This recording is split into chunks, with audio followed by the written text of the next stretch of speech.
to beat a win at Wembley. Black who's going to go for it. Black for the 1 point to win the grand final. For Halifax, and he's done it. Ben Black's. Hello, welcome to another post-match live reaction stream. I'm talking about the live, proudly sponsored by Eclipse Energy and Delivery. Yeah, that's like the losing tone of our sponsorship war cry, shall we say. My name is Mike Egg, and with me, as ever, loyal comrade, producer and fan, Mr. Rick Farrell. I won't ask how you're doing, Rick, because you got a new should use it at the moment. Yeah, man. Yeah, very much so. Another loss, a very disappointing loss. Let's get straight into it. Let's get this dissected. So, I will have my tuppence first, being presenter privilege and all that sort of stuff, before the barrage of negativity and quite right negativity after today's performance comes in. We said on the podcast, on the stream last week, that if we lost to Oldham, then people will be right to question Grix's tenure at the club. I think that's absolutely right after today's performance. Is it all solely Simon Grix's fault? No. He doesn't miss tackles, he doesn't drop balls, but a side of that calibre should be beating Oldham. No disrespect to Oldham, and all credit to Oldham for today's performance. They turned up, they played a very good game against us. They came to spoil, to slow us down, and they had a very simple game plan. I don't know what it is about Halifax not being able to play against simple teams that come in with simple plays. I don't know, but Oldham wanted it more, which is, again, an abhorrent thing to say about an Halifax side, but they turned up, they wanted it more, they respected the ball a lot better than we did once they got to our 20 metres. They respected it a lot better, and they took the chances, and unfortunately it was a very disappointing result. I'll say this right now. I thought Nick Rawstorm was one of our best players today. I thought he improved massively on last week. His attitude and his application were a lot better. Yes, he knocked a few balls on, but if you look at it in the cold light of day, not a lot he could do about some of them. They were pinpoint kicking from Oldham when he went to touch. The one where he acrobatically threw the ball practically straight into his hands and dropped it. I think he didn't. After that, didn't do much wrong, to be honest. I know that we've had private messages on the account about Rawstorm, and then there's plenty of comments coming through about he's not just one player, but when you are a kind of marquee signing, then you're bound to have a target on your back. And with that, Worthington, I thought, played better this week. His attitude, again, a lot better, got more involved.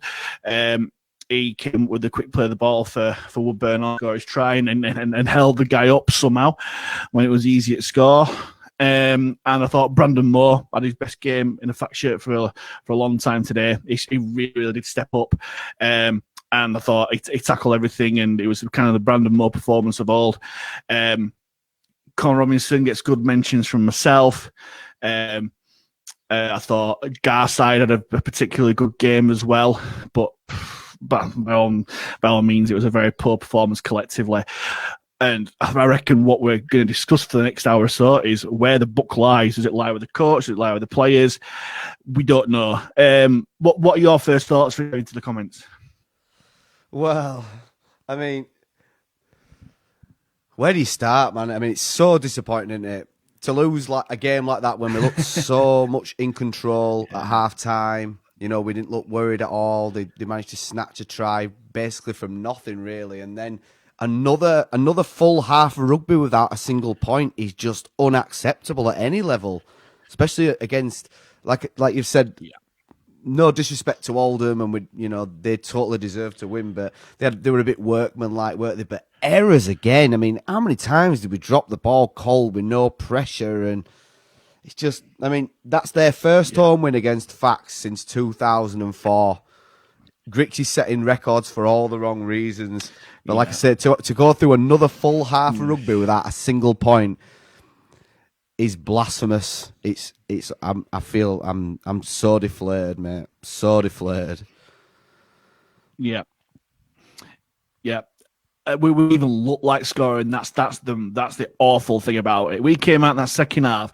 We had a really, really good set, and then Springer conceded a penalty while in possession of the ball, and then we didn't see the ball for quarter of an hour. Our respect to the ball is absolutely shocking. And I mentioned Conor Robinson. He stepped up because Liam Harris went missing, in my opinion. I didn't hardly heard his name mentioned. It's one of those where I think some of the criticisms that were levelled at Ross Thorne and Worthington in previous games because they didn't go in looking for work. They went in looking for work today. And if the ball don't come to your side of the pitch, you go looking for it. You go looking for it and you do something with it. And if you're an halfback, if the ball don't necessarily go on your side of the pitch, you go and you demand the ball. I saw Robinson demanding the ball, and he tried his heart out, but it was just shocking, left, right, centre. It was just absolutely shocking. There's loads of comments coming through. Thanks very much for joining us, everyone. Daz Eccleston agrees with us. Shocking. And Hildred, wow, something needs to happen. He was one of the ones saying that Roston needs to go. Well, he's had 3 games as Roston because he didn't play against London. Ironically, that's one of the best performances that we've served up so far. He's bound to take a while to get going, as with Worthington and that, but he's a marquee signing. He's got to start getting results. I thought he had a lot better game today, Roston, and I don't mind if he gets shot down in flames for it, but if you played his highlights from last week and compared to this week, he got involved a lot more, did a lot better work with the ball. You could say he was at fault for a couple of their tries, but I put those down to play from Oldham rather than defensive mistakes. But it's 1 to 17. We'll say 16. I'm not having that. You're not putting Riley's try down to a defensive error. I mean, that is terrible tackling. All right, no. But again, that wasn't Rosthorne's fault.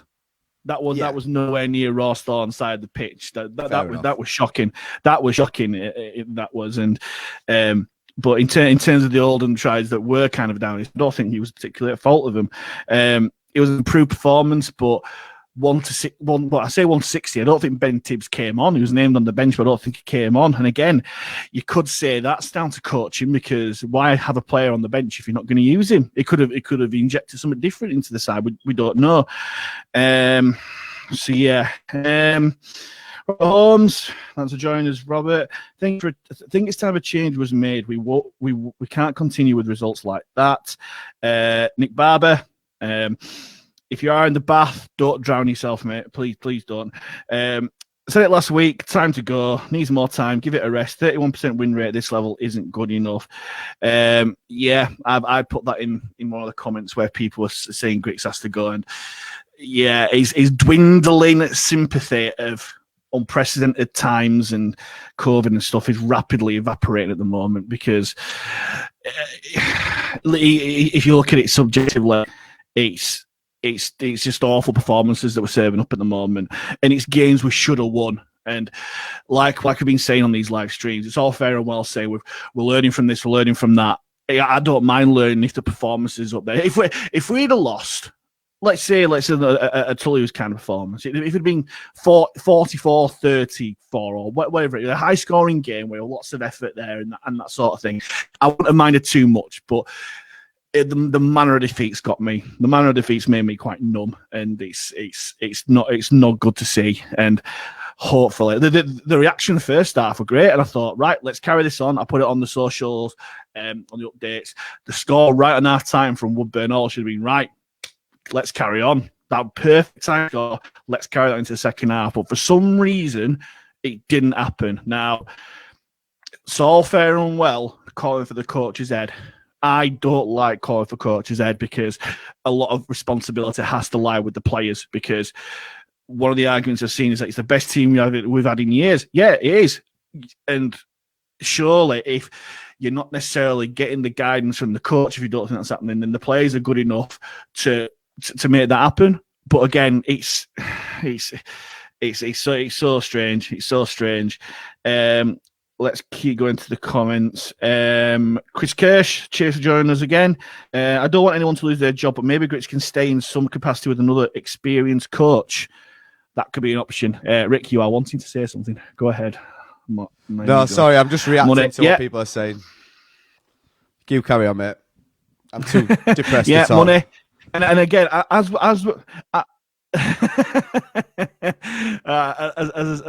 we said last week, people who are calling for Grix's head, who would you have instead? Now, I've noticed that Lee Breers has been mentioned. Now, as good a rugby player as Lee Breers was, if you look at Lee Breers and Simon Grix, it's like kind of carbon copies. They both had a stellar career with Warrington, brilliant rugby brains, very well high thought of in the game. What are we getting different from Breers that we're not getting from Grix? They're both very young, inexperienced coaches. If you're criticising Grix, that it's bound to be for his inexperience. We need someone in experience to take us forward, possibly. I don't know. I'm not calling for Grix yet. I think he's under pressure now, for sure. Yes, and the people who are criticising him are well warranted after today because of the multitude of displays that we've had. But again, who is there? Who would you go for that's realistically available? We can't say let's go get Craig Bellamy or Sean Wayne or anything like that. But come on, give us names so we can work with you. Stephen Robert Shaw, thanks for joining us again, Stephen. He's come up with a name straight off. Grixie back to playing again, bringing Holroyd. Now again, Graham Holroyd, fantastic player, but is he a coach at the moment? Yeah. As I say, if you're going to replace Grix, then you're not going to replace him with another inexperienced coach. We need experience in that case there. Craig Epsall, thanks for joining us, Craig. He's kind of picked up on the point that I made. Why pick a guy on the bench you don't want or intend to use? Play with a forward down as a result. Yeah, I think that's an awful error. If you've got Dan Murray, Elliot Morris, Zach McComb in the stands, where Grix said that they weren't injured. Why not them? If he just seems daft to me. Does that really, really daft? Stephen Robert Shaw said, would Burnhall back to 6? We've kind of called for it. Again, it just seems counterproductive. He's playing 1 at the moment. Let him be at 1. Let him stay there. Well, who's going to play fullback? If Woody goes to 6, who's going to play fullback? We haven't got anyone. Yeah. No, exactly. As I say, it's very, very strange, is this. Jack Mitchell, thanks for joining us, Jack. Thanks for the effort, lads. Messaging you from Singapore. Wow. Hopefully it's a lot better day over there than it is over here. Hopefully not staying up too late. What time must it be over there? I think must be about 10 o'clock over there or something. But no, if you are, get on the beers. Drown your sorrows, mate.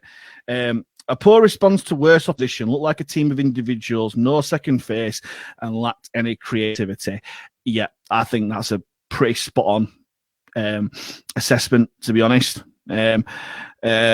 It's worse opposition than Toulouse in terms of quality. I get that, but Oldham just seemed to me to be properly up for it. They had a very simple game plan. Again, like we said against after the Batley game, nothing wrong with simple game plans, and they just played the basics a lot better than we did. We tried to run before we could walk, and it's frustrating to see because we have got the players to do it. And again, that's the point we keep coming back to. Is that down to coaching, or is that down to the players not believing the coaching or not doing that? It's all kind of worms that's opened up there. Lyndon Grady, thanks for joining us again, Lyndon. We were pretty crap today. Yes. Team is missing the spark. Need to get it together soon. Yeah. Dare we say we mix Scott Grix? Because, again, old Ed could have guided us through some sticky patches there and just said, let's calm down, lads. Just don't mess us around. Could have done with that today, really. Anthony Hildred again. You can't stand there and watch your team try to tackle. Yeah. Are you saying the players did that or the coach? I don't know. Howard Pickles. Howard, thanks for joining the stream. Beating London first game. Followed by a long losing streak. I can't help but think deja vu, just like our last season in Super League.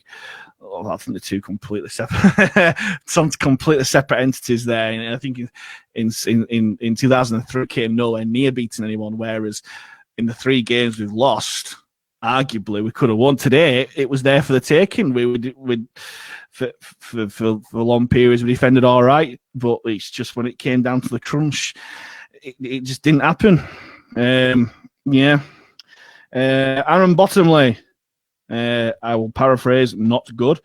Look forward to everyone backing Grix again. He's not the man for the job. Well, if you're saying that, Aaron, who would you say who's the man for the job if it's not Grix? It's all fair and well saying Grix out and all that sort of stuff, but who else is there and with what funds? And also with the team that he's built, this best squad that we've had for ages, what's the point in getting someone else in to coach a team that they haven't built? It just seems daft. But again, you could argue that a coach possibly better and more experienced than Grix would get more out of this squad that has been assembled. We don't know. Again, we don't know what's going on. It could be Grix could be tearing his hair. Well, can't be tearing his hair. I could tear his beard out because they might be doing really well in training and that sort of thing, and then the players might go off against the game plan. We don't know. I would love to be a fly in the wall in the changing rooms and on that training pitch, because something has gone wrong. Doesn't need to change completely. I just think it's too easy to blame the coach sometimes, because the coach doesn't miss tackles, don't drop off tackles, don't have appalling efforts on Martin Riley to let him walk through the defence. That's not coaching. That is not the coach's fault. The players have got to take the brunt of responsibility there. And again, next week against Dewsbury, it'll be very interesting to see what changes it does make. Chris Kerry needs to come out of his shell. He's been a bit shy. He says, Grix out, block capitals. An experienced coach could get a squad as good as that into the top 5 easily. Paul Rowley, anyone? Well, Paul Rowley would certainly get them fired up. And Paul, yeah, exactly. And it'd be good. It's a good job we've got a big squad, because there'd be plenty of suspensions if Paul Rowley was our coach. But it's a name, is available. Could it be something different? Maybe we should. The forwards that we've got in our pack, the Jacob Fairbanks, the Leroyers and Springers and Dan Murrays and Morris and that, maybe they need someone who just says, right, let's rip in, boys. Let's go for it. And then playing behind that, bloody hell, that could be right for us. Anthony Hildred, and again, he's got something against Rawstorm. Anthony Rawstorm looked lost. Personally, would expect that level of play from Ovi open age. That's far too harsh, is that? Again, like I said, I will watch the game again. The first half, especially, Rawstorm turned up. He was making yards. He was doing the donkey work that he hasn't been doing in the previous games. We're making meters after contact. It's the second half. He was just unlucky, I thought. But again, and he's even said, I put a shirt on tape. Rawstorm place. There you go, Simon Grix, Anthony Hildred. Get him on number 2 next week. Let's see how he does instead. Chris Kirsch. Thanks very much for joining us once more. Halifax Panthers' current record under current coach, 31% win rate. Yep, agree. It doesn't look great. However, I'm sure there are coaches with worse win percentages still in their job and not being called out. But again, I completely get your point, but it's not good enough for the squad that we have there. James Marsden, thanks for joining us once more.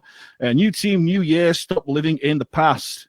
Yeah, I agree. It's the first time that Grix has had a squad to himself, and again, it's like we said on podcasts and streams before, he will be judged on what happens now, because the last couple of years or so, it's not been his team. It's again, he had people in there that he didn't want in, and now he's got his side. He'll be judged, and the proof will be in the pudding. I just don't think it's just yet, to be honest with you. But again, we're all fans. We all have our opinion. Rick, you want to say something?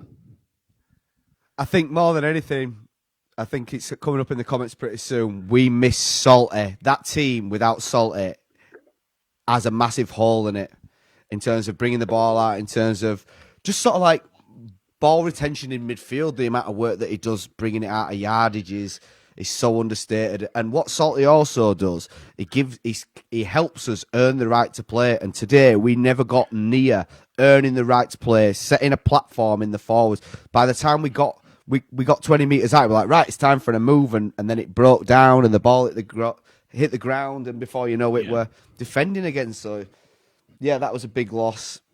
I totally agree about the win percentage, but where does the line start? Does it start from this year? Because, I mean, I'm all right at maths, but 1 from 4 is not the. I think it's a bit less than 31%. So even if you're going off just this year's Yeah. league games, his win percentage isn't very good. So, yeah, we've had a tough start, but today was the time to bounce back, and we just never did it at all. And final point I want to make, just again, goal line defence has just been atrocious. The lack of desperation and everything. So between those 3 things there, oh, mate, so disappointing. Yeah, very much so. Very much. Nick Barber is coming to the game. You can rebrand, you can do all the things off the pitch, but if you don't get it right on the pitch, you just don't have a product. Things need to change and fast. Look, lads, take your blinkers off. Grix is a nice guy, but he's not the man to take us to the levels we need to be at. I think he will be, given time. I think he will make a very good coach, but he's struggling at the moment. It's clear to see. It's again, I don't have the magic wand. If I had the magic wand right now, I'd go and get Craig Bellamy from Melbourne and all that jazz and fill it with that. But it's a results based industry, and our results aren't good enough at this moment in time. We have got winnable games coming up before Featherstone, and again, it needs to change and fast. It does. I think the players need to take equal responsibility. As I said, Liam Harris was a shadow of what we saw last week. I don't think he touched the ball going into double figures today, and that's shocking from an halfback. And Conor Robinson bought the brunt of that, really. But again, there are quality players in this side that are underperforming. And again, is that down to coaching, or is that down to their own attitude? We don't know. We don't know yet. James Marsden, miss Salty and Morris. Completely agree. I think Salty's a big miss. Elliot Morris and Dan Murray, we missed those. I thought again, Ben Kavanagh just does not look fit to me. He great with ball in hand. He made the try for Woodburn all brilliantly. His footwork fantastic, and his offload for it were great, and he did make good meters. But defensively, he was falling off tackles. He was one of the players that let Martin Riley walk through, and he just doesn't look fit to me, really. But obviously, he's not going to be at that level yet because he's coming back off a massive injury. Ben Kavanagh is a fantastic player, but when he's fit, does he deserve to be playing above Dan Murray, Elliot Morris at the moment? No, to be brutally honest. I don't think they've put much wrong, really. But again, it's one of the disadvantages of having a big squad to play with.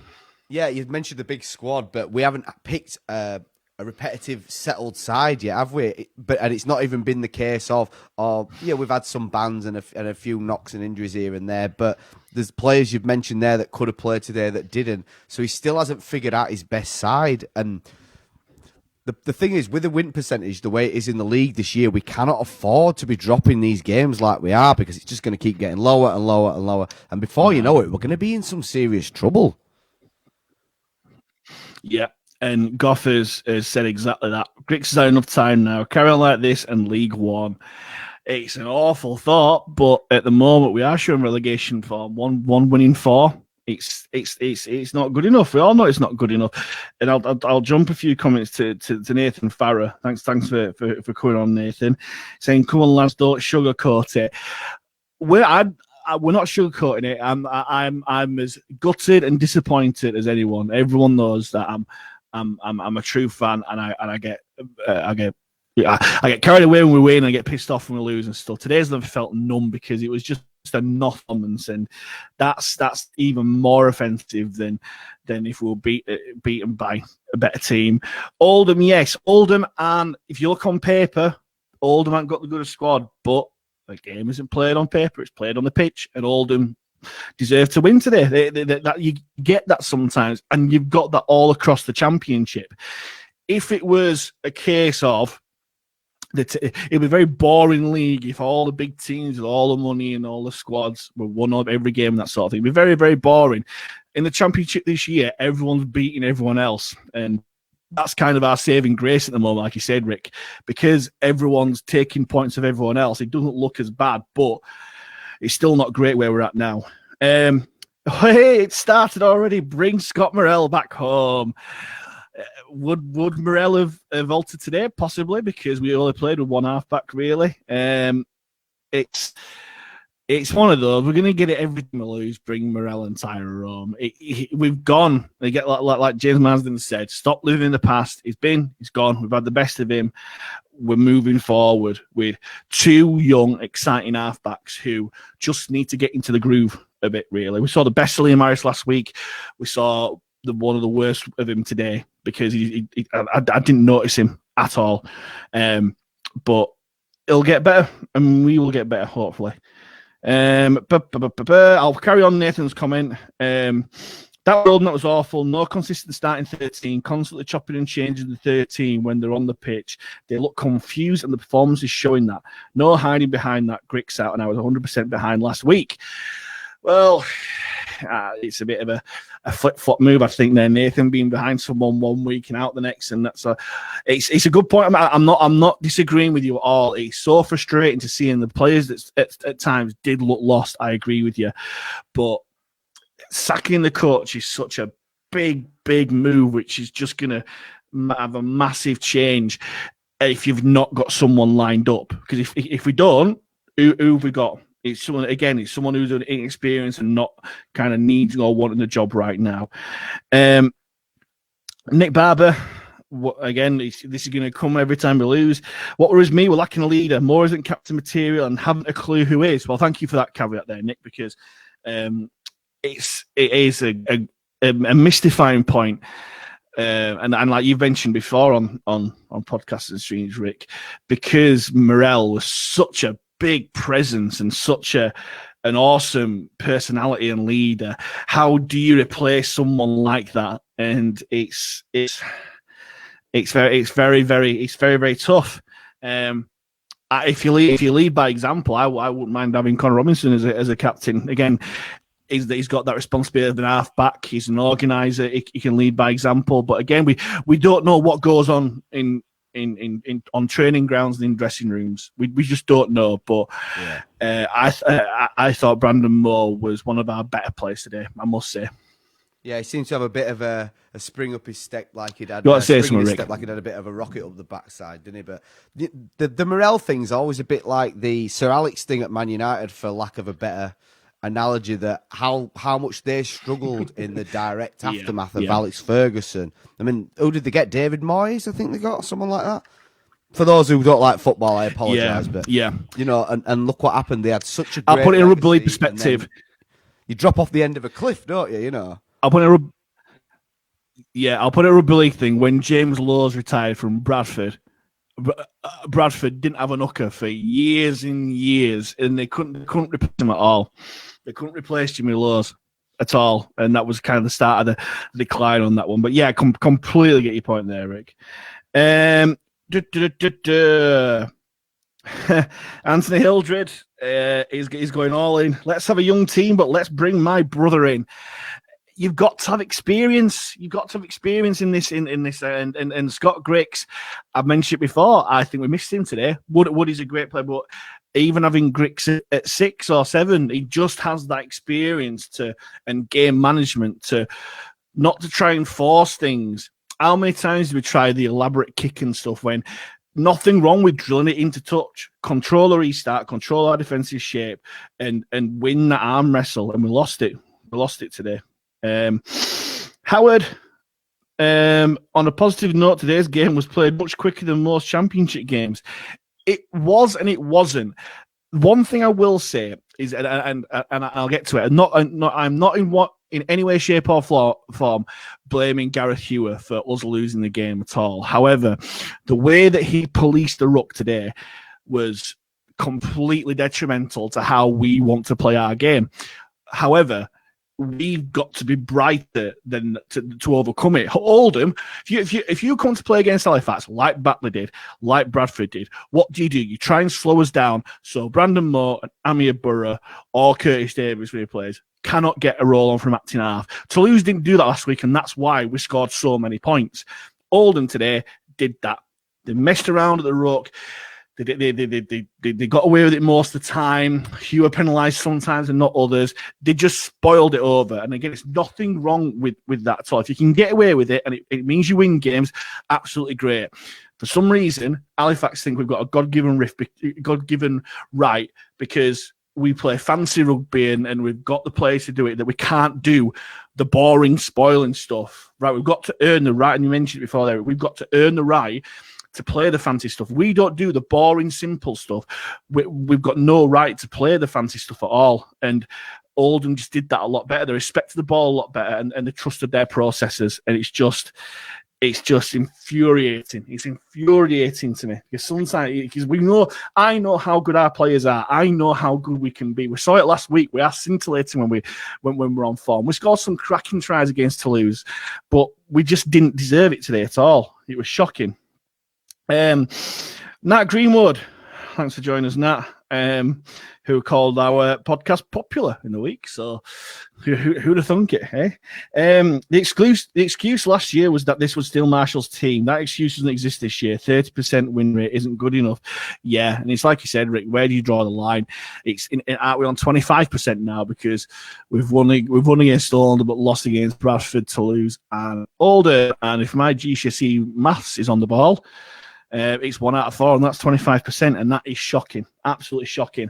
And like we've said in streams before, like I said last week, I was completely behind Grix up until this week, and I said if we lose against Oldham, that is when the jury will be out. That is when these criticisms can be legitimised somewhat, and I am starting to agree. Something needs to change very, very quick, and he's under pressure now, as Grix in my eyes. Anthony Hildren and Howard Pickles must be commenting in the same room. They both said, bring back Muzzer as coach. Again, it's another inexperienced coach, but he's a personality, he's a leader, he has something there with Muzzer, but again, it's replacing one with another. The criticism that coming from Grix is that he's inexperienced and he's not got the know-how to get the most out of this squad. So why replace him with someone else who is inexperienced and might not have the know-how to get out of it? What's Muzzer's win percentages, coach? I think he lost his games, didn't he, when he was 0% temporary coach after Harrison left? But yeah. Exactly. So yeah, there we go. That's it. That's if we're being Rafa Benitez and talking about facts, then that is a fact. Chris Kirch. Nat Greenwood has come back again. There are a lot of parallels between Marshall and Breers. Yep, I agree.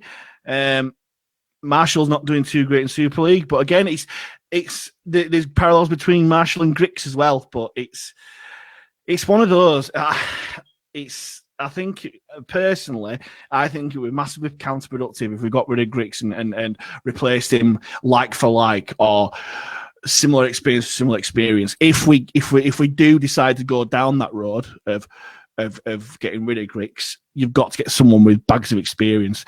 And Chris Kirsch has given names. Jason Ramshaw. I don't know if he was coaching at any particular level. Lee Greenwood, Chris Chester, Paul Rowley. Chris Chester, I think he's pretty safe at Wakefield at the moment. What are you saying, Rick? I think Lee Greenwood's a good shout, to be fair, but I think would he want to leave Dewsbury where he seems to have a bit of a role on himself there? So the big question is who's available, one, and then two, who wants to come? Because if you're going to have a bit of a struggle and win 1 in 4 games, the whole fan base wants you sacked. Why would you leave your current job where that might not be happening? So I'm not blaming it on us, but you've got to think. You know, How much time would someone get if they come and lose 4 games on the spin? Would it be the same sort of cycle again? That's it. And he'll be judged on Grix's squad then. So it's Grix's squad, not the new coach's squad. Yeah. Where does it end? Yep. So he'll get given a bye for a year. Yeah, he'll get given a bye for a year because he's not brought the squad in. And then, yeah, it's a cycle. And that's why I'm not a fan of getting rid of coaches, because if we put all this effort in to get the players that he wants to build his team and then we get rid of him, what is the point? What really is the point? And Paul Rowley he's been mentioned a lot in these comments. He left Halifax under a big cloud, and he's not been our biggest fan or cheerleader in the years that have come by. And it could be upsetting the apple cart somewhat if Paul Rowley comes in, and it's a very dangerous game. If Paul Rowley this was Paul Rowley who didn't get Toronto up. Toronto should have gone up easily in that season, and they lost to London in the grand final. So if you're on about coaches with squads, but I would have probably got Toronto up in with the squad that they had, but they didn't. The grass isn't always green on the other side. I'm hearing a little bit of caution on that, shall we say. Lee Greenwood, yeah, why he's got no expectations at Dewsbury. It's a very well run little club. He's cutting his teeth nicely. And again, like you say, it's going down the same road. Another local lad, and he'll be looking closely at this. Why should I go back to Halifax if the fans are just going to turn on me after a while? It's very, very difficult, really. Nick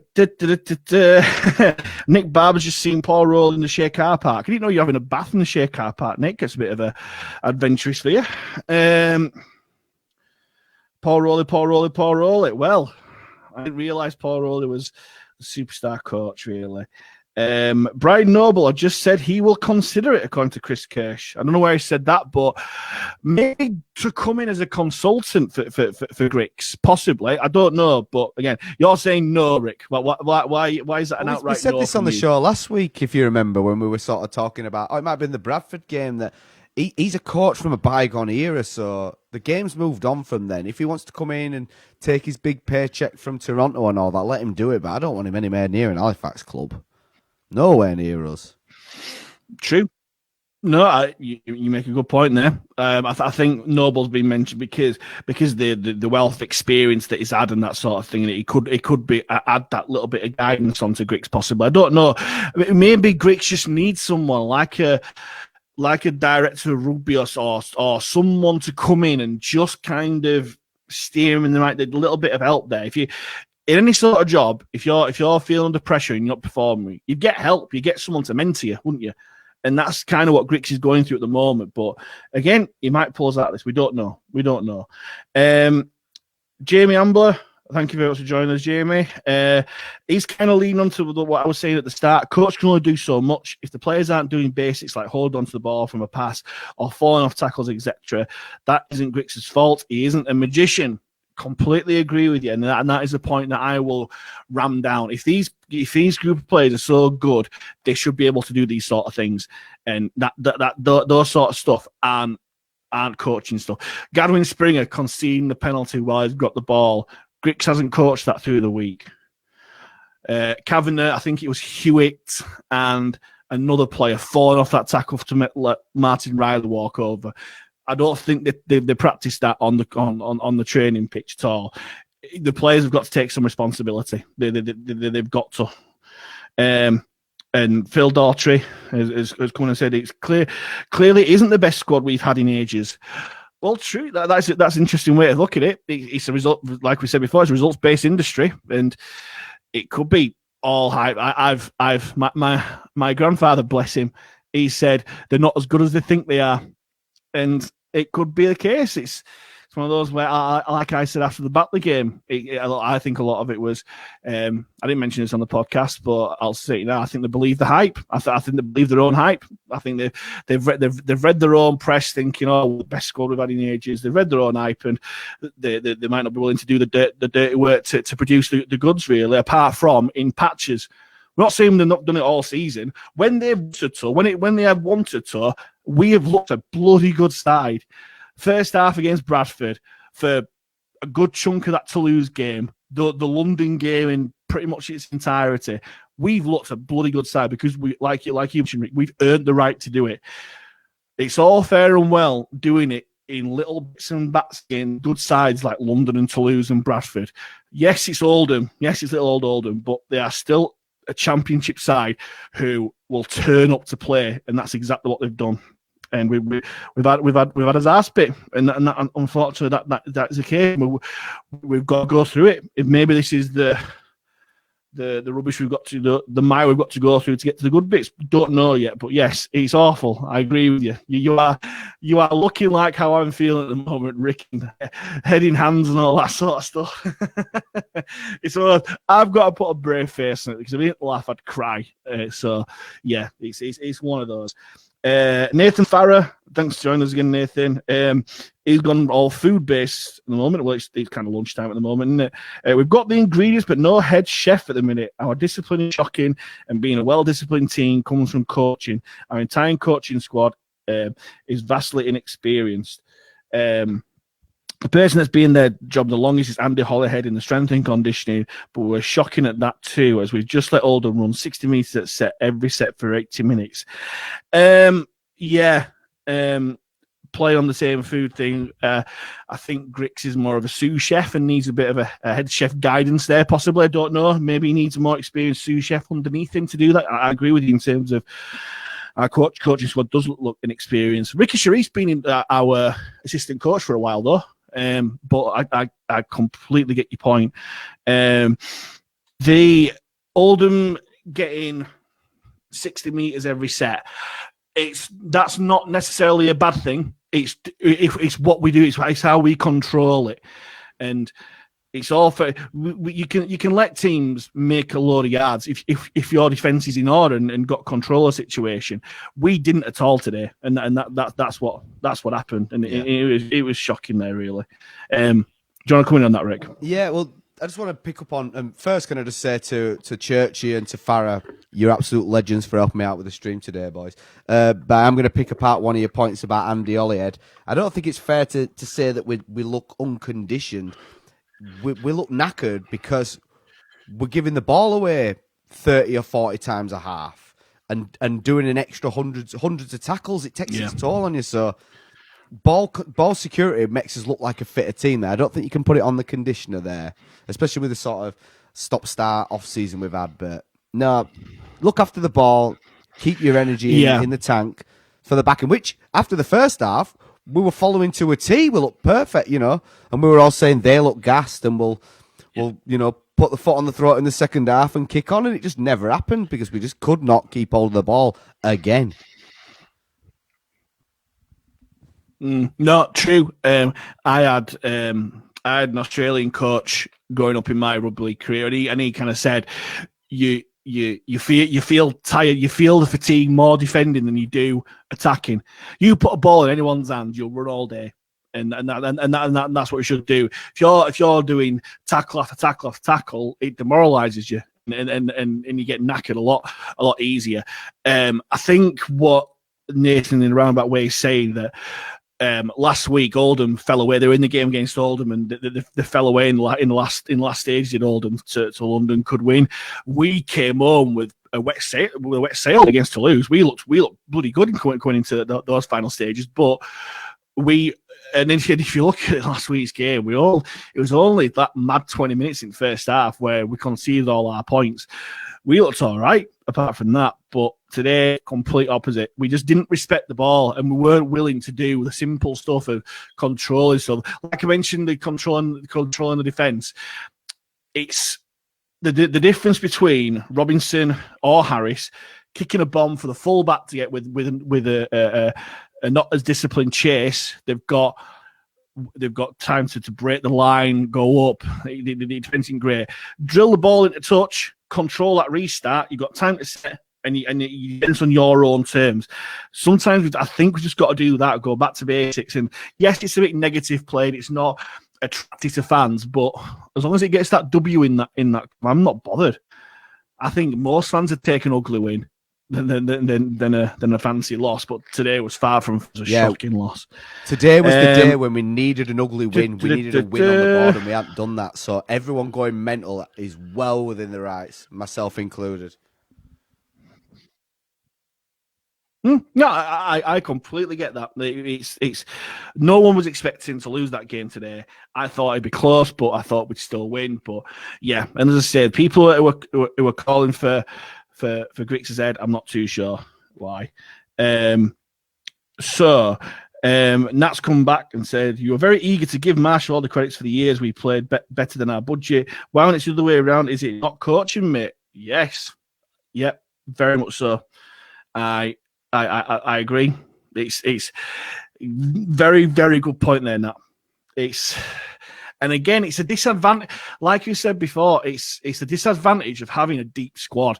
Yes, it's a good to have a deep squad because you've got covering cases of injuries. But as Griggs is doing every single game, he's tinkering. He doesn't know he's 17. And he's not got that faith to keep players in the side where maybe he just needs to kind of let those combinations go. I don't know. Nathan Farrell's not a fan of Rawsthorne either. Rawsthorne shot a line, missed a tackle, got passed round, and they scored in the first half. He's been awful. I think that trying the first half was a bit harsh. I think it was more Oldham centre throwing a really good pass for that. I think it was being by a better player in that respect there. But you want to say something, Rick? Well, it's one of those. I think we mentioned after the stream last week, we probably wouldn't have picked Rawsthorne this week had it not been for Salty's ban. So, it's just the way that he's fallen, and that trip he'll be under pressure at Dewsbury could set us back a long way. And you actually said it at the time, how you didn't necessarily say it cost us the game, but you said it could be costly going forward. And boy, was it costly today, because if Salty don't make those mistakes, I know I don't want to put it all on Nick because he seems to be the scapegoat at this point in time or whatever. But Salty does, in my opinion, Salty don't make those mistakes, especially the one where they kicked across the field. He lets that go out. We get the ball back. Yeah. Oh no. Yeah. I completely get. Yeah. I thought that Salty trip was bang the game. I think it all went wrong from that trip. But hey ho, that's ancient history at the moment. Howard Pickles. Off topic. I've noticed that the Toulouse v Fev match is postponed. Should that be 24-0 to Toulouse? I don't know. Isn't that the one where they're playing at Swinton next week? They've moved it to August, haven't they? The proper moved yeah, it, right? Okay, so. I've not heard anything. Must be in this blackout. Robert Holmes, 5 minutes. We're powering over the top of them. We should have just done that, which would have avoided the handling errors. Yeah, we were on top in that first half, and for some reason, it just fell away in that second half. Yeah. Chris Kirsch, what would he do differently against a strong Dewsbury? Yeah. Is it Dewsbury at home or is it Dewsbury away? Bear with me 1 sec. I've got it on my phone here. It is. It's Dewsbury away, so it's on the lovely Ram Stadium pitch. So yeah, and again, these short narrow pitches, we can't seem to play again. We just need the big wide share. What do we do differently? Simplify, I'd say. Simplify. Earn the right to play. It's one of those. Jack Mitchell has said Paul Anderson for a coaching suggestion. Possibly. He's very, very much in the England setup at the moment, I think. But again, would he want to come to Halifax? He's the Knights head coach, isn't he? I think. Yes, that's right. Yeah, I think he's Knights head coach, and doesn't that make him one of the assistant coaches for England as well or something? But yeah, why would he want to come to Halifax? We're not the big team that everyone thinks that we are. I mean, we're not sleeping giants. We've got to kind of know our role in some respect. My darling sister has joined us. Hello, Claire. I wonder if she's at the pub yet, drowning the sorrows. The players need to take responsibility. Griggs doesn't drop balls, nor does he not defend the ball in the tackle. Yeah, I agree. I completely get that, and Nathan's come right back at you. He does organise a team that's very ill-disciplined with penalties, though. Our penalty count is getting bigger every week. Both are completely valid points, and it's one of those. He's on a hiding to nothing, his Grix, because when we play well against Toulouse, no one was saying, "Oh, that's great coaching. Is that from Grix? Oh, fantastic coaching there." As soon as mistakes happen, it's the coach there. Players have got to front up. They've got to stop these. And again, hopefully, 10 games in, we'll be sitting here having them learnt the lessons, and hopefully we're on our charge to the playoffs.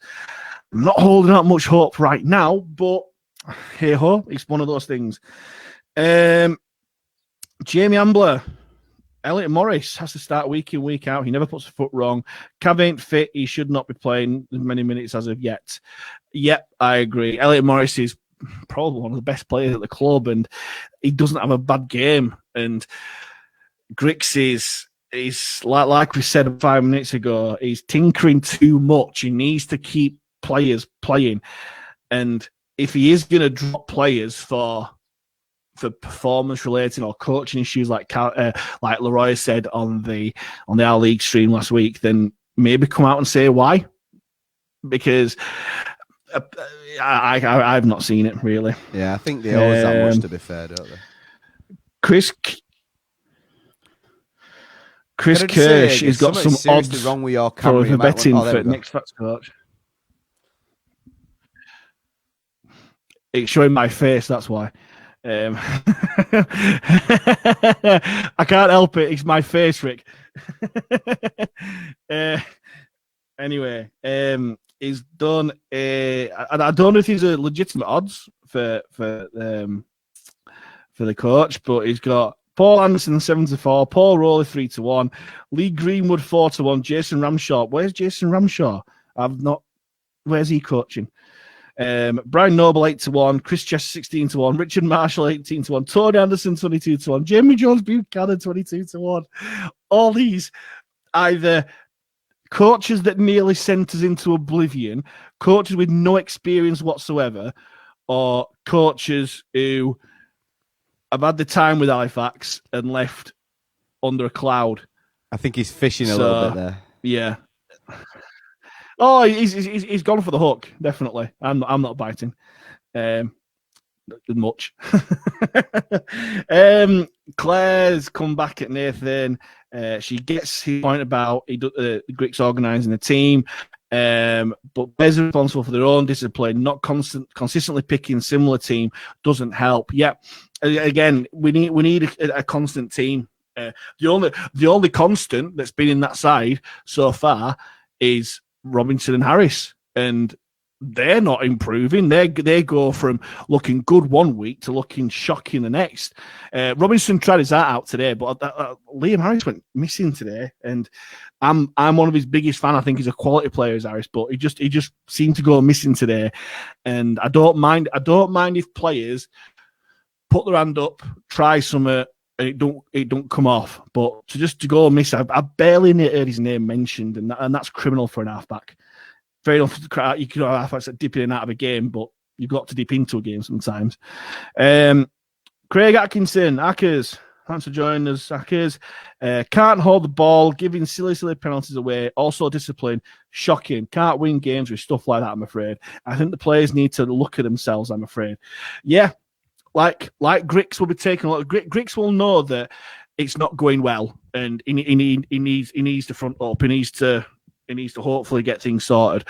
The players should as well. The players need to book their ideas up, because it's not good enough. It is not good enough. And again, it's not like under eights where it's like, well, at least you tried and that sort of thing.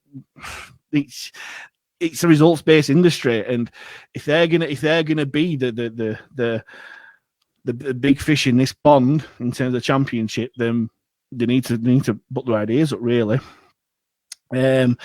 Stephen Robert Shaw, he never will get set aside with a coach with clueless ideas with picking a team. Don't think he's got clueless ideas. I think that's slightly harsh. He's not clueless, Simon Griggs. He's just having a bit of a mare at the moment, but hopefully he's going to come out of it very, very soon.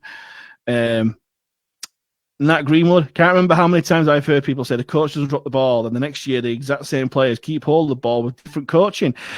Yep, I get it, Nat. And again, that is the $1 million question. Is it down to coaching, or is it something else? We don't know. It's very, very. I'd love to be, like I said before, I'd love to be a fly on the wall in those dressing rooms and training grounds and stuff like that.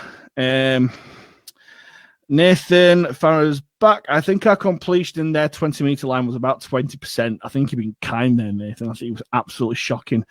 We were that confused today. There was a time we had 3 markers. Yeah. It's just, yeah. yeah. There's not much more to be said, really. It's just one of those. Dwayne Tetley has joined us. Hi, guys. Hope you're well. Top of the world, mate. Been better, mate. Been better. If I could sing and dance right now, I would. If I could sing and dance and make all the children sing in the streets, I would. But unfortunately, our lovely rugby club is not doing that. Again, he's another one that's listening. Other side of the world. He's in Oz, isn't he? He's Dwayne. Again, hope you're not too late. If you are, hope you've got some Tui's New to drown your sorrows. I'll get some rum and Bundaberg's rum down you.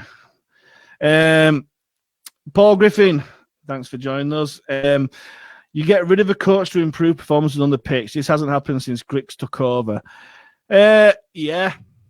I can't disagree at all. We had a lot of it is down to the cup run, and again, if you take the cup run out of the equation, it looks even worse, and it makes those that are calling for Griggs' head look validated. But even without the cup run, I think we didn't win our first 5 or 6 games on the trot, including league games.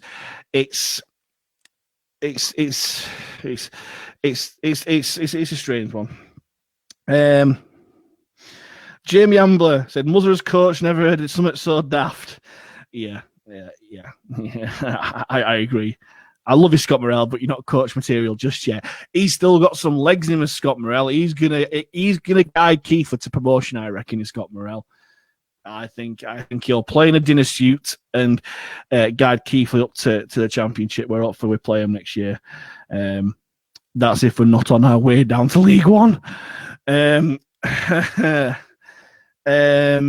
Tetley's come back. Got a top coach here in Australia that would take the job in heartbeat. He's been part of the Melbourne Storm system. I've said this already, Dwayne. Craig Bellamy is not going to come and take the Halifax job, as much as I'd love him to do.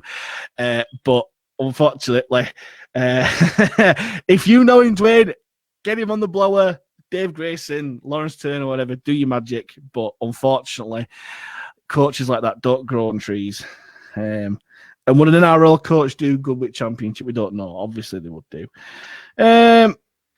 Peter Wood, thank you very much for joining us, Peter. I wonder how many sets of 6 Toulouse had in the first half and Oldham had in the second half.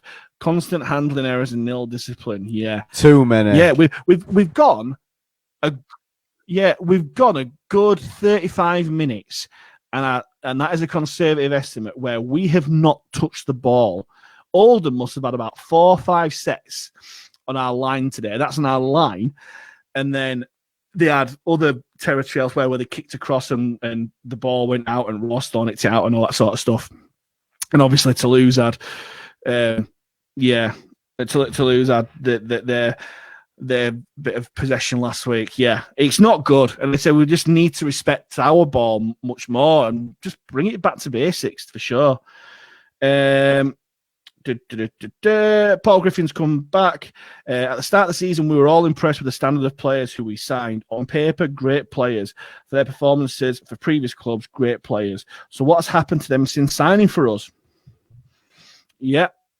Is it coaching? Is it their own attitude? Yeah, it's an Halifax curse, honestly.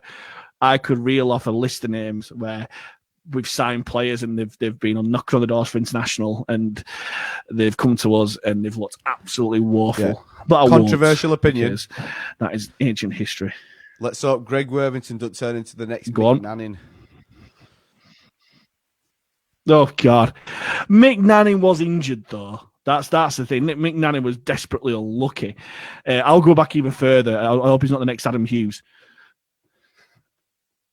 Now, people of a certain age will remember that. Adam Hughes signed with all bells and whistles. This is the next rising star. And no, he certainly wasn't. It's a very good question, though, Paul. It is a very... Is it coaching? Is it their own attitude, application, whatever? We don't know. Don't know yet. Yeah, we just don't know. Jamie Ambler, Paul Rowley would be an appalling choice. Yes, I agree with that. I think, yeah, like I said, his style of rugby, how we used to hate playing league because all they used to do was fight against us. Do we want to be known as that team? No. And he had Toronto's side where they had all the money and all the players to play with, and he didn't get them promoted, which is just bonkers. So, no, not for me. My sister's come back. No to get rid of the coach at this time. It's 4 games. Griggs is new to coaching, needs time. He's built this team, so give him time. Yeah, I agree with that. I'm exactly the same point of view, but it's a results-based industry. It's win percentage. He needs to get results very, very quickly. Otherwise, the axe might fall. I don't want that to happen because I think Griggs, given time, will be a fantastic coach, but he needs the players to help him out, I reckon. Yeah. Nathan's agreeing with Rowley's discipline. If you want an even worse discipline record than we've got already, Paul Rowley's your man. Let's stop mentioning that name then. And Nathan's going to manifest it. Yeah. Yeah. Let's just ban Scott Morrell and Paul Rowley from being talked about in these streams here. Nathan Farrer has said we can't afford time. He's top 6, or we'll have 0 of these players next year. Top 6 gives us financial security. Anything less than that, and we are in the doo-doo. Yeah, I agree. Yep, definitely so. David Graham, thanks for joining us, David. After all that money spent and hype created on the rebrand, it's time to get it right on the pitch. Embarrassing. Yep, nail on the head. Definitely. We need typical Halifax, all the big fanfare and all the stuff, and we don't put it right on the pitch. How many times have we got a massive crowd down to the Shea and this £250,000 game and all these other stuff? We've put a massive effort in to try and get more fans in, and we've not delivered on the pitch. It's just deja vu again. Will this deja vu ever end? Name that tune. Stephen Robert Shaw, bring in Riggers coach. Who's Riggers? What's Riggers? Himself. The amateur team, I don't know. All right, okay. Yeah. Dave Smith, thanks for joining us, Dave. The players aren't playing for Griggs anymore. Ooh. I wouldn't go down that road just yet, but if it carries on this way, then it's either one or the other. It's one or the other. It's either Griggs's incapabilities or it's the players not wanting to. And it's been a long time. It's been since Carl Harrison's day where the players wanted to play for him. And I hope to God that isn't the case. I wouldn't have thought so, but strange things have happened. Paul Griffith has come back. The players have to take individual responsibility for defence errors, silly penalties, knock-ons. But can you actually remember us actually playing any good rugby? Looked dangerous during today's match. Woody's try was the exception. Yeah, we looked good for a good 40 minutes against Toulouse. We played all right in the first half against Bradford. London, we played all right. I think he just means today. It's just getting it all tied up together. Yeah. Oh, right. That means today, then, yeah. Yeah. It's just tying up all those things. It's a weird thing to say, but I read an interview with him during the week. The things that are going wrong can be very easy fixes. It's just a matter of both pieces of the puzzle, the coaching staff and the players, meeting together and actually doing it.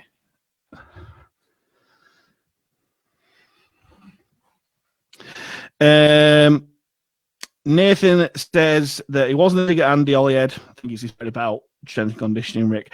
I was saying we give them far too much forward and lost the ruck a lot. Yeah, we did. Our ruck control was absolutely shocking. But again, I think a lot of that falls at the feet of Gareth Hewer because sometimes it looks legitimate and he penalised, and sometimes we pushed it and he didn't give it. We didn't know what was going on, but I think Oldham managed that a lot better. That is the end of the comments from what I can see. Bear with me. I'm going to go out and go back in because that's where there's loads. Sometimes miss it. Here we go. Right. Bear with me. I'll just give you a score update while we're waiting then. So, on. half-time score at Championship. Sheffield are beating London at Go home, on. 12-8. For anyone interested. Right. Yeah. Hypocrites. And London are getting some of their players back, aren't they? Yeah. Jody Scrivener. I'm going to say it's Jody Scrivener. If Grix left, who are we replacing him with? Again. Just rewind back like half an hour. Who is that person that's going to unlock all of it? Yeah. Watch the video again and watch it on YouTube when it goes on YouTube. I forget his Nat's come on said I forget his name, but who was the former Rochdale coach? Alan Grimshaw. I think I know who you mean. I think it could be that. And again, Killshaw, that's the one. Again, he didn't do much for the Rochdale team struggling in League One. So again, if we are looking upwards to Super League, then we need to get a caliber of coach of that ilk. To be honest, I think that was his only job, wasn't it, Rochdale, before he left? Yeah. There's a comment from James Hamer. His different names being thrown out. I haven't got that yet. I'm going to. I will just say Stephen Robert Shaw said that me and you would do a job at Halifax. What that job is, I don't know, but certainly not coaching. Commentating on live stream, that'd be great. I'll have a go at coaching. Can't get much worse at the minute. Mark Moore said Grix was part of Marshall's team. The issues we had then, we still have now.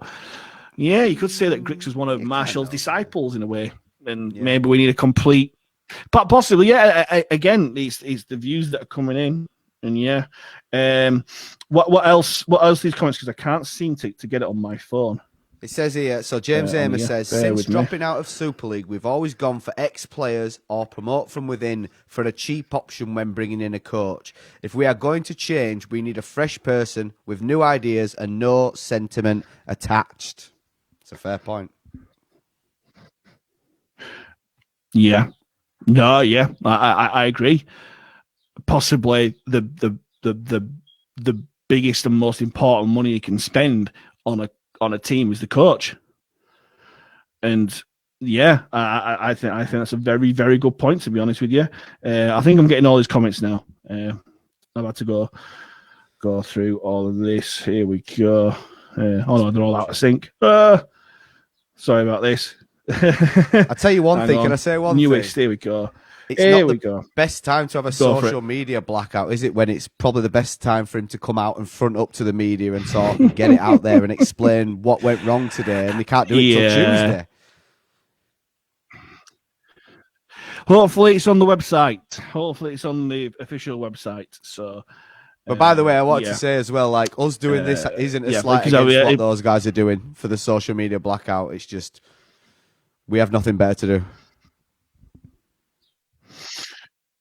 Oh no, and as I say, we're not affiliated with all of that. Are we anti-online abuse? Of course we are, but we're not affiliated with sports clubs or anything like that. So, let's not get into all that sort of stuff. Let them do them bit, and then. But yeah, I think that is the end of the comments. So from what I can see, Malcolm Powell's just giving us a suggestion. This here, bear with me. Oh, Andrew Henderson. Yes. Now that is a name. He did great guns with Oldham, with London. He's still at Warrington, isn't he? On their coaching staff. We love going to Warrington to get our coaches, don't we? If we could get him, I think that'd be a great appointment. But we've got to go with Grix for the moment. Grix has been chosen for a reason. We've got to trust him at this moment in time. But he has got to pull his finger out, and the players have got to pull their finger out and change something, because otherwise, like you said before, Rick, we could be in trouble before we even know it here, really. So yeah. Robert Holmes said, Rick, so if the club got rid of the coach, we wouldn't find out. I think the press would. I think there are some Associated Press and a certain rugby league journalist with a close affinity with Halifax who would definitely get that news out. I think that news would travel very, very quickly. But I get your point there, Robert. I get your point. Jack Mitchell. Hey, he's the Singapore Rugby League correspondent. Henderson has left or he's leaving. Where's he going to? Would he go to Super League? Is he looking out for a Super League job? Or is he going back home? Really? He does a lot of pundit stuff as well, doesn't he? Up for BBC and whatnot. Yeah, he does. Yeah. But yeah, I think that's the end of it. We've been on for an hour and 10. That's more than enough, I think. Any final thoughts? Let's get this gone, shall we? No. As I say, a lot of this is devil's advocate. I can see both sides. I'm not a knee-jerk type of person. I've matured in my old age. One thing I will say is that change does need to happen, and hopefully it is a good change where Grix and the players will produce a lot more better rugby and performances, and hopefully victories. It's one of those where if the performance is there, the victories will come and that sort of thing. We know how good the players are. We know, believe it or not, that Grix probably will be a good coach. I think sacking him is still a bit too knee-jerk at this moment, but it's valid. Like I said, I stand by what I said last week. If we lost today, then the claims for those who are wanting Grix's head are valid, because 25% win percentage is shocking. Is absolutely shocking. With the squad is assembled now, even with a tough start, the games we should have won. Yeah, even Go on, Rick. As much as we've defended him, I think a loss next week, and it might be time to go, because I think we said last week, you can't go. We had such a hard start, you can't then lose those two games, because we are literally fighting relegation at that point. And to go from top three favourites, although some saying that, I think the Sky Bet had us 8th, and we all went mental about that. So we're all eating a bit of humble pie now, aren't we? But we have to win next week. We've got to stop this rut that we're in and get some confidence back in the bones, you know. Yeah. Definitely. And again, I mentioned this, and this is what I'll finish with. We just don't look a confident side for whatever reason. We look like we're playing within ourselves, and we need to bring that out of us. We need to play like, as again, stitching up the first half against Bradford, the 40 minutes, shall we say, against Toulouse, either side of half time, and the performance against London, because we look great, but we haven't looked great since then. And yeah, next week is looking more and more must win. And hopefully the next time we do this stream, it will be a happier one, where we can actually be a nice introduction. We can actually properly do stuff, and we can actually enjoy ourselves. Not that we've not enjoyed this. Love doing that. But yes, hopefully we're talking about a win next week. Thank you everyone for joining us. I think we had our best numbers so far. I think a lot of people wanted to get stuck in today, whatever that is. Absolutely fine. People like to watch the world burn, Mike. Thank you very much for joining us. Yes, true. Yes. I bet you'll need a fag after all this, aren't you, talking about watching the world burn?